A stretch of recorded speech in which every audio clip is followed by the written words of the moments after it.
Hey guys, welcome back to another new video. तो एक disclaimer देना चाहता हूँ कि मेरे घर के साइड पे जो है लोग क्रिकेट खेल रहे हैं, तो हो सके थोड़ा बहुत नॉइज आए, आप लोग थोड़ा समझ लेना। तो चलो फिर स्टार्ट करते हैं इस वीडियो को। चैप्टर की शुरुआत में हमें एक बड़ी बिल्डिंग दिखाया जाता है जिसके अंदर एक रूम को पुलिस ने अपने अंदर कंट्रोल में रखा था, और उस बेडरूम पे हम एक पिक्चर देखते हैं जिसपे हम ये समझ आ रहे कि ये लीसू है, लेकिन ये कौन है इसके बारे में मुझे नहीं पता। तो मैं इसीलिए इसका नाम अननोन बंदा रखता हूँ। मैं जब भी इसका बात कहूंगा तो मैं अननोन बंदा कहूंगा। लीसू कहता है, मेरा पापा एक छोटे बिजनेस का CEO था। वो बहुत अच्छे थे। वो अपने कर्मचारियों को अपने दोस्त की तरह, अपने परिवार की तरह मानते थे। मेरे मम्मी और पापा की शादी हुई और मैं हुई। हम एक छोटे अच्छे परिवार थे। जो भी हो, एक दिन पिताजी की एक कर्मचारी के कारण कंपनियां दिवालिया हो गई, जिसे परिवार की तरह माना जाता था। इस घटना के कारण हमारे घर में बहुत ज्यादा नोटिसों से भर गया था, और ये मेरी मॉम सहन नहीं कर पाई, जिसके लिए मेरी मॉम डैड को छोड़ के चली गई। और उसके साथ साथ भी लोग भी मेरे साथ डिफरेंट टाइप की बिहेवियर करने लगे। लोग मुझसे अलग तरह से बात करने लगे, जिसके वजह से मैं रिश्तेदारों से, मैं लोगों से नफरत करने लगी। मेरे पास एक स्टूडेंट है जिसे ट्रांसफर करना है। तो हम देखते हैं लीसू किसी और स्कूल पे ट्रांसफर होता है। तो उस स्कूल का टीचर कहता है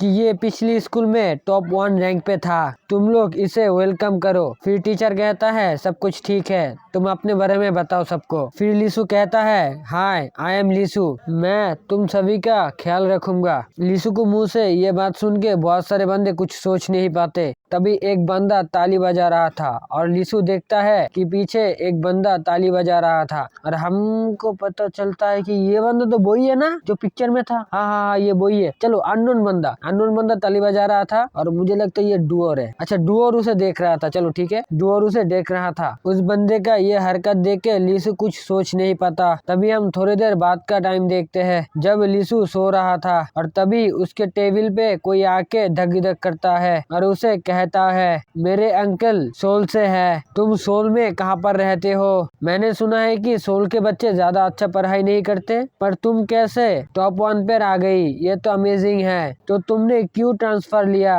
लीसू ये सब सुन के अपने मन में कहती है, मैं यहाँ पर क्यों आई? फिर लीसू उनसे कहता है, मेरी फैमिली कर्जे में डूब गई, जिसके वजह से मुझे इस शहर में आना पड़ा। फिर वो कहता है, मेरा मूड अभी अच्छा नहीं है, तो आप लोग प्लीज अभी के लिए चले जाए। तो वो तीनों कुछ भी सोच नहीं पाता, और वो तीनों जाता है और कहता है, सीरियसली बेकार है। और स्टी उनको देख रहा था। तभी वो बंदा आके कहता है, हे, ये कह के वो अननोन बंदा उसके पास जा रहा था। तभी उस तीनों में से एक बंदे ने उसके सर पे मर के कहा, उसने कहा है यहाँ से जाओ, और तू उसके आसपास ही घूम रहा है। तभी स्टी अपने मन में कहता है, स्टूडेंट्स और एडल्ट्स ये एक ग्रुप है। एक स्ट्रॉन्ग बंदा एक कमजोर बंदा को मारते हैं, उनको बुली बनाता है, और इस सब में मेरे जैसे लोग जो एक दर्शक होते हैं। और हम प्रेजेंट के सीन में आते हैं। हम देखते हैं कि लीसू के सामने जैन खड़ा था। तभी लीसू अपनी ऊर्जा को बाहर निकल रहा था। जैन ये देखकर कहता है, स्टी जितना ज्यादा इंसानों की ऊर्जा अपने अंदर लेता है, वो ऊर्जा उतना ज्यादा पावरफुल होता है, और धीरे धीरे वो बहुत ज्यादा खतरनाक होता जाता है। मुझे लगता है अगर ऐसे ही चलता रहा तो इसका कोई अंत नहीं होगा, इसलिए मुझे एक डिसीजन लेना ही पड़ेगा। इसलिए वो अपनी पावर को अप करने लगता है और कहता है, मैं ये सब कर सकता हूँ। और ये देखकर स्टी थोड़ा चौंक जाता है, और हम देखते हैं जैन अपनी पावर को और भी ज्यादा बढ़ा रहा था, और इसकी वजह से नीचे मिट्टियाँ टूट रही थी। तभी वो कहता है, ये पावर को मैं यूज करके इंसानों को मारने वाला था, पर अब ऐसा नहीं होगा। फिर वो स्टी को देखता है और कहता है, प्लीज तुम मरना नहीं। ये कहते ही वो अपनी पावर को इतनी ज्यादा बढ़ा लेता है कि आसपास की जितनी भी नेचर्स की पावर थी वो सारी की सारी उसके पास आ जाता है, और वहाँ पर बहुत ज्यादा ऊर्जा फैलता है। इस ऊर्जा की पावर ओक्चा और डुओर भी देखता है कि मिट्टी धीरे धीरे फट के उससे नीली रोशनी निकल रहा था। और तभी हम देखते हैं कि वो लोग जहाँ पर थे वहाँ पर एक बहुत बड़ा एक्सप्लोजन होता है, और हम देखते हैं कि स्टी जैन को देख रहा था, और जैन के आसपास बहुत ज्यादा ऊर्जा निकल रहा था। स्टी ये देखकर कहता है, नेचर की पावर उसके आसपास फैल रहा है, और सारी नेचर के पावर उसके पास ही आ रहा है। तभी जैन कहता है, मरने की कोशिश मत करना। लीसू कहता है, नहीं, मुझे नहीं पता ये क्या है, पर ये बॉडी अगर मेरे शरीर के साथ हिट हुई तो मैं एक भी निशान छोड़े बिना मिट जाऊंगी। मुझे इसे अपना एम बनाना पड़ेगा। ये कहने के बाद ही लीसु सीधा उसके ऊपर अटैक करता है और जैन देखता रहता है और हम देखते हैं वहाँ पर एक खतरनाक सा एक्सप्लोजन होता है और हम देखते हैं कि स्टी ने जैन को सीधा एक दीवार के साथ टक्कर मार दिया था, पर जैन कोई भी रिएक्शन नहीं देता। वो अपने मन में कहता है आर्माडिल्लो 100 लेयर्स। फिर वो कहता है थोड़ी देर रुको, ये जल्दी खत्म होगा। स्टी ये सुनकर अपने मन में कहती है इसे 2 या 4 या फिर 12 या फिर 15 इतने लोगों से काम नहीं होगा। इसे अगर खत्म करना है तो यहाँ पर बहुत ज्यादा लोगों की जरूरत है, इस एरिया की भी। फिर स्टी अपने पावर को यूज करके एक सिग्नल जैसा यहाँ पर कुछ भेज देता है इस शहर के अंदर, और इस शहर के अंदर जितने भी लोग उसके पॉजेस थे, मतलब उसके कंट्रोल में थे, वो सभी फिर से उसके कंट्रोल में आ जाते हैं, बच्चे से बूढ़े सभी लोग। फिर हम लीसु के सबकॉन्शियस माइंड पे जाते हैं। वहाँ पर हम देखते हैं कि वो अननोन बंदा उसे बुला रहा था, तो वो घूम के देखती है कि वो अननोन बंदा हाथ में कुछ लेके खड़ा था। वो कहता है तुम मुझे फॉलो कर रहे हो, और वो बंदा कहता है ये देखो मैंने अभी तक जितने भी बीटल पकड़े हैं उसमें ये सबसे बड़ा है, क्या ये तुम लोगी? फिर वो इसे आगे करता है और लीसु ये देखकर कहता है तुम क्या कह रहे हो? तो वो कहता है ये एक बीटल है। लीसु अपने मन में कहती है क्या ये एक डेवलपमेंट डिसऑर्डर है, एक ऑस्ट्रेलियम के तरह? फिर वो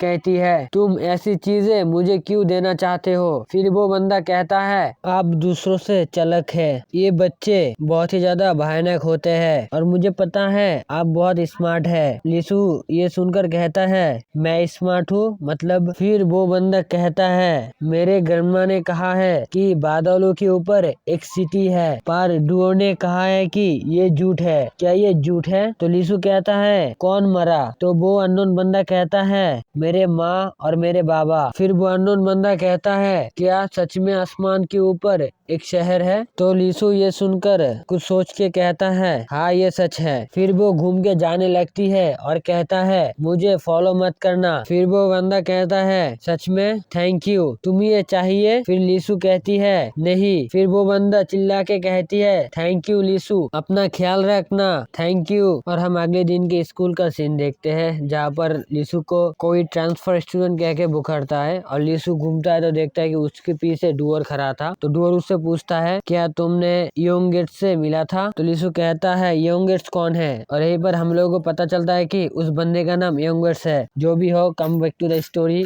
तो लीसु कहती है ओ अच्छा वो क्यों? तो डोर उसे कहती है वो मुझे कल कह के गई थी कि वो तुमसे मिलने वाला है, पर वो अभी तक नहीं आया, वो आज भी स्कूल नहीं आया। तुम्हारी बीच पे क्या बात हुई थी उस दिन? तो लीसु कहती है उसने मुझसे पूछा था कि क्या बादलों के ऊपर कोई शहर है, तो मैंने उसे कहा था हाँ बादलों के ऊपर एक शहर है। ये सुनकर डुओन कहती है हाँ मेरे लिए ये बहुत ज्यादा डरावना है। फिर लीसु उस लड़के के बारे में सोचता है। डुओन कहती है आपने ऐसा बोलने के कारण वो उस पहाड़ पे गया है बादलों के बीच पे उस शहर को देखने के लिए। लीसु ये सुनकर हैरान होकर कहता है एक इंसान के लिए ये कैसे पॉसिबल है? फिर डुओर कहता है आपने बोला इसीलिए उसके अंदर एक चाहत जगा, इसलिए वो वहाँ पर गया। क्यों ना हम दोनों एक साथ चले उस पहाड़ पे उसे ढूंढने के लिए? लीसु ये सुनकर कहता है अभी तो क्लास चल रहा है, आप इसके बारे में सर से बात करें। डुओर कहता है तो ठीक है मैं अकेला ही चला जाऊंगा। ये सुनकर लीसु कुछ सोचने लगता है। फिर स्कूल खत्म होने के बाद डुओर कहती है मैं उससे मिलने के लिए जा रहा हूँ। ये सुनकर लीसु कुछ सोचती है और कहती है मुझे लगता है मेरी भी एक रिस्पॉन्सिबल है। ये सुनकर डुओर कहती है चलो साइकिल में उठ जाओ, और हम लोग देखते हैं कि वो दोनों साइकिल में उस बंदे के पास जा रहे थे। जाते हुए लीसु अपने मन में कुछ सोचती है और वो दोनों जाते ही रहते हैं। फिर हम प्रेजेंट के सीन देखते हैं जहाँ पे जैन स्टी को देख रहा था और स्टी जैन को। तभी हम देखते हैं कि जितने भी लोग थे इस एरिया में वो सभी स्टी के कंट्रोल में आ गया था और उसमें डुओर भी था। तो ये चैप्टर यहीं पर खत्म होता है। और एक बात कहना चाहता हूँ कि भाई मेरा माइक पे जो है थोड़ा बहुत प्रॉब्लम था, जिसकी वजह से